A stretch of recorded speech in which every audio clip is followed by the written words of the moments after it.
Di episode sebelumnya, telah diceritakan bahwa Wu Yan adalah seorang mata-mata. Han Li yang dipaksa belajar teknik Sang Junggong berhasil masuk ke tahap 4, namun ia merasa bahwa Dr. Mo mempunyai konspirasi lain di balik sosok ninja bertopeng yang misterius itu. So, bagaimanakah kelanjutan seriesnya? Penasaran dengan alur ceritanya? Ini dia recap series A Record of Immortal Journey to Immortality Part 2.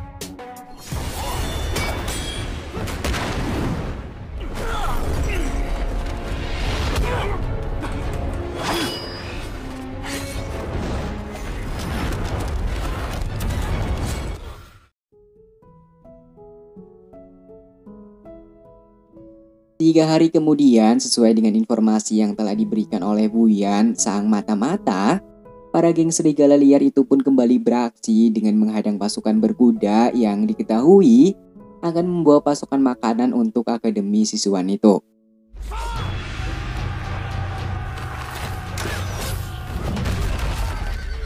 Pertarungan pun berlangsung sangat sengit hingga ketika mereka hendak membuka kereta kudanya, ternyata isinya adalah murid-murid terbaik dari Akademi Siswan itu yang telah mempersiapkan segalanya berkat informasi dari Han Li, dan akhirnya pertarungan pun dimenangkan oleh murid-murid dari Akademi Siswan itu.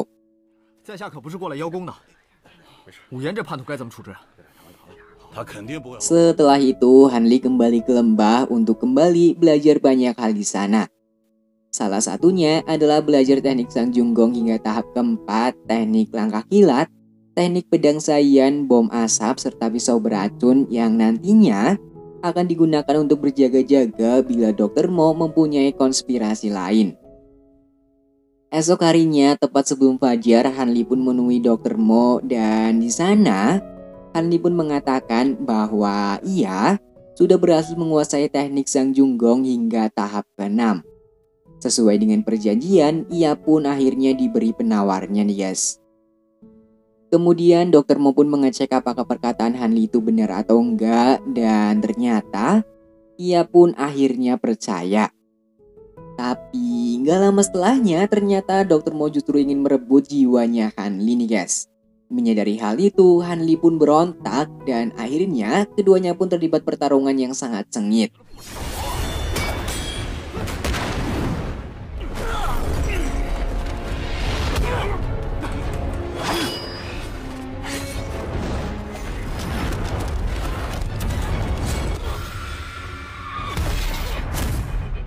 Meskipun terlihat bahwa Dr. Mo mempunyai ilmu yang jauh lebih tinggi daripada Han Li, namun karena kecerdasannya, Han Li pun berhasil mengalahkan Dr. Mo. Tapi dari belakang, tiba-tiba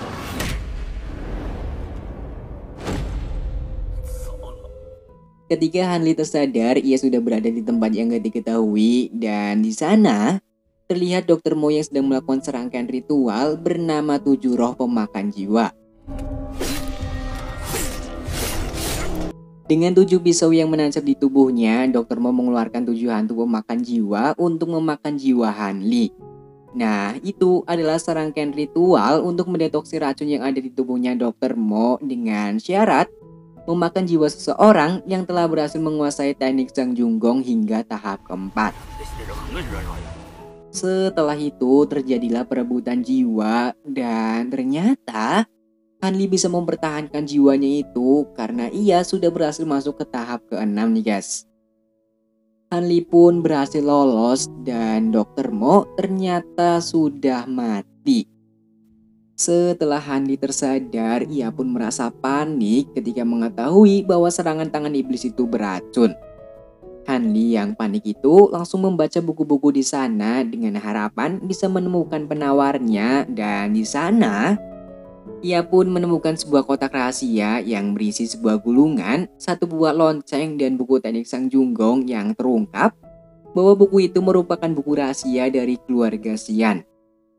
Kemudian saat ia hendak pergi, ternyata Tianyu menyerangnya, dan tanpa disengaja hal itu membuat lonceng jiwanya jatuh dan membuat gerakannya seakan terhenti nih guys. Han Li yang gak percaya dengan apa yang terjadi, ia pun kembali menggerakkan loncengnya, dan ternyata Tianyu kembali bergerak. Hanli yang penasaran dengan siapakah sosok misterius di balik ninja bertopeng itu kini membukanya dan ternyata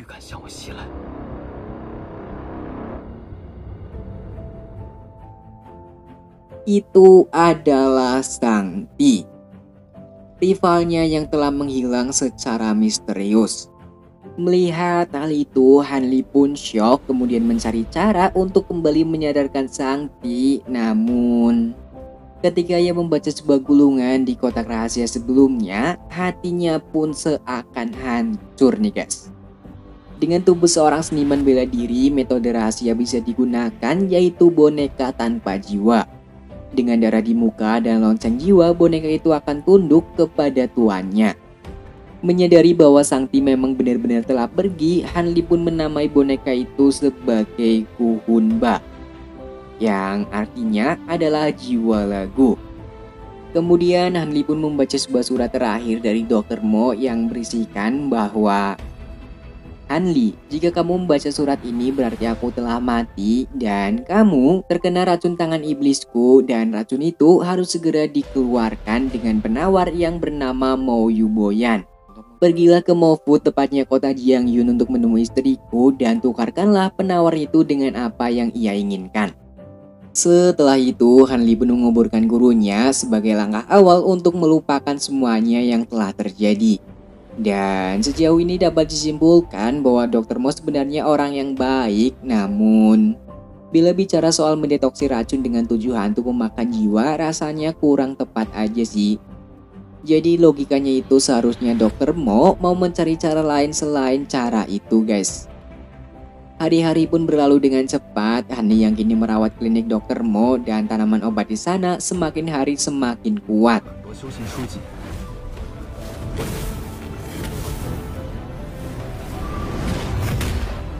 Hingga di suatu malam sebuah kebakaran besar pun terjadi di puncak Sichuan. Menyadari hal itu, ia pun khawatir dan langsung mengajak Hunba untuk pergi ke sana. Di dalam perjalanan, ia bertemu dengan salah satu temannya bernama Cheng Ti yang terluka parah sebelum akhirnya ia pun meninggal. Di lain tempat, akibat serangan geng segala liar secara besar-besaran itu, Liu Fei, teman seperjuangan Hanli yang sejak awal selalu bersamanya, ternyata kini sedang menghadang beberapa bandit yang merupakan pasukan bantuan dari geng serigala liar itu. Meskipun Liu Fei adalah seorang seniman bela diri, namun karena banyaknya pasukan bantuan itu, akhirnya ia pun terpojok nih guys.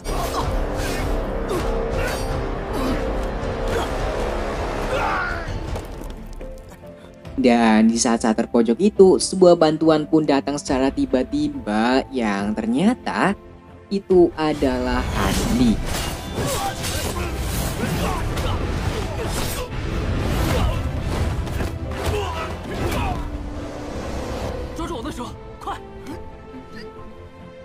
Di puncak fajar, pertempuran berlangsung lebih sengit.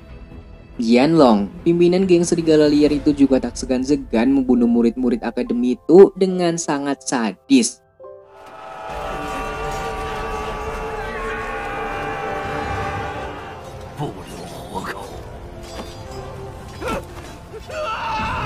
Di saat geng serigala liar itu sudah mulai memasuki area akademi, mereka pun panik ketika tiba-tiba mendadak terjadi gempa.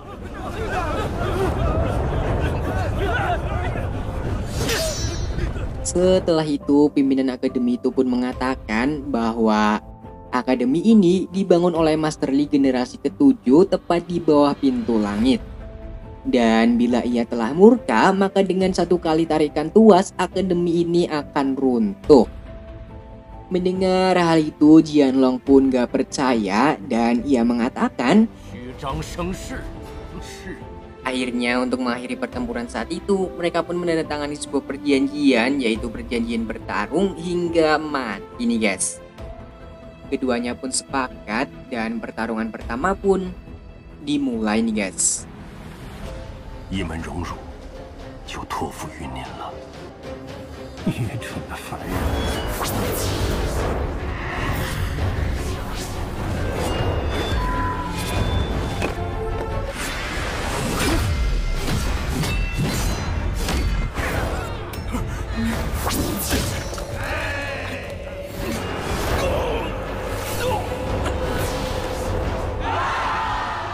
Pertarungan itu berlangsung sangat sengit, yang mana meskipun tetua menguasai teknik bela diri yang sangat kuat, namun ternyata ia tak mampu mengalahkan seorang kultivator tingkat 3 dengan senjatanya yaitu jimat terbang. Dan pada akhirnya pertarungan pertama pun dimenangkan oleh geng serigala liar nih guys. Hanli yang seolah begitu polos hanya bisa terdiam melihat kesombongan orang itu yang berada jauh di bawah tingkatnya. Namun di saat orang itu semakin sombong, di saat itulah Hanli menunjukkan kekuatannya nih guys. Semua orang pun merasa takjub karena Hanli yang mereka kenal sebagai seorang dokter, justru ia adalah seorang kultivator yang sangat kuat, dan dengan satu kali serangan, orang sombong itu pun langsung lenyap entah kemana. Melihat hal itu, Jianlong yang gak terima dengan kekalahannya, ia pun mengingkari hasil perjanjian itu. Kemudian Hanli memperingati Jianlong untuk menyerah dan pergi dari tempat itu, namun Jianlong dengan lantang menolaknya, hingga akhirnya ia pun dilenyapkan dalam sekejap mata. Esok harinya, Hanli pun mengatakan pada Liu Fei bahwa ia merasa bersalah setelah kejadian semalam dan ia memutuskan untuk pergi meninggalkan akademi itu. Hanli pun berjanji bila tiba saatnya nanti ia pasti akan kembali dan menemui Liu Fei yang sudah ia anggap sebagai saudara nih guys. Hanli pun menjadi seorang pengembara dan tempat pertama tujuannya adalah Mofu, kota Jiangyun. Setibanya di kota itu, Hanli secara tak sengaja bertemu dengan seorang pelayan yang sangat ramah, yang mana ia mau menceritakan sebuah fakta mengenai Cai Yun, anak Dr. Mo yang akan dijodohkan dengan Bu Jiaming, seorang pria dari geng Lansu yang mengaku-ngaku sebagai muridnya Dr. Mo, padahal muridnya Dr. Mo hanyalah satu, dan itu adalah Hanli. Malam harinya, Hanli yang mencoba mencari informasi ternyata berhasil mengungkap sebuah fakta bahwa sang pria memaksa Cai Yun untuk menikah dengannya karena ia ingin menguasai semua hartanya. Mengetahui hal itu, Hanli pun tiba-tiba muncul dan langsung menghentikannya. Setelah itu, ia pun dipertemukan dengan istri mendiang Dr. Mo yang nampaknya masih muda dan anaknya yang baru berusia 18 tahun. Di situ Hanli pun memberikan surat terakhir Dr. Mo dan ia meminta Mo Yanboyu sebagai penawarnya. Namun untuk mendapatkannya ada satu syarat, dan syaratnya itu adalah menikahi anak gadisnya nih guys.